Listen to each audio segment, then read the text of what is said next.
இன்னைக்கு நம்ம பைனாப்பிள் பச்சடி ரெசிபி பார்க்க போகிறோம். அதுக்கு தேவையான இன்க்ரீடியன்ட்ஸ் ஆஃப் பைனாப்பிள் நான் எடுத்திருக்கேன். ஃபஸ்ட்டு நம்ம பைனாப்பிளை அது எல்லாத்தையும் இந்த மாதிரி சர்க்கிளாக கட் பண்ணிவிட்டு அதோட ஸ்கின் எடுத்திங்க அப்படின்னா ரொம்ப ஈஸியாக வந்துடும். அவ்வளோதான், இந்த மாதிரி க்யூப்ஸை கட் பண்ணிக்கோங்க. இப்போது ஒரு சின்ன ப்ரெஷர் குக்கரில் நான் அந்த கட் பண்ண பீசஸை சேர்த்துட்டு 1/2 teaspoon turmeric powder, 1/2 teaspoon chilli powder, சால்ட்டை உங்களுக்கு தேவையான அளவுக்கு, அப்புறம் 1/2 கப் தண்ணி சேர்த்துட்டு குக்கரை மூடி வச்சுட்டு நான் ஒரு 4-5 விசில் விட்டு எடுத்துக்க போகிறேன். அதுக்குள்ளே ஒரு ஜாரில் நம்ம மசாலா ரெடி பண்ணிடலாம். 1/2 கப் தேங்காய், துருவின தேங்காய் கூட யூஸ் பண்ணிக்கோங்க, ஜீரகம், பச்சை மிளகாய், அப்புறமா 4 டீஸ்பூன் அளவுக்கு கட்டி தயிர் எல்லாத்தையும் சேர்த்துட்டு நல்லா கிரைண்ட் பண்ணி எடுத்துக்கோங்க. இந்த மாதிரி பேஸ்ட் மாதிரி இருக்கணும். இப்போ நம்ம குக்கரை ஓப்பன் பண்ணிடலாம். நல்லா பைனாப்பிள் குக் ஆகிருக்கு பாருங்கள்.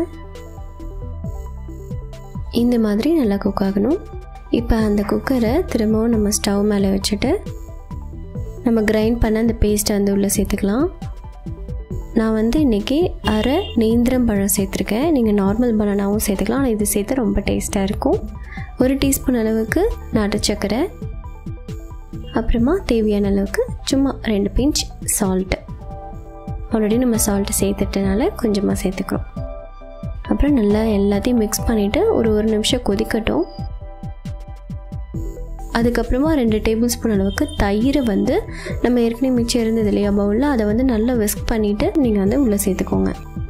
சேர்த்துட்டு இப்போ உப்பு காரம் எல்லாம் தேவை அப்படின்னா பார்த்துட்டு செக் பண்ணி நீங்கள் போட்டுக்கலாம்.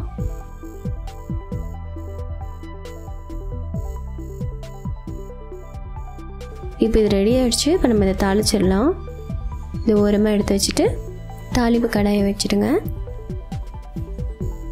1 டீஸ்பூன் அளவுக்கு தேங்காய் எண்ணெய் சேர்த்துக்கிறேன்.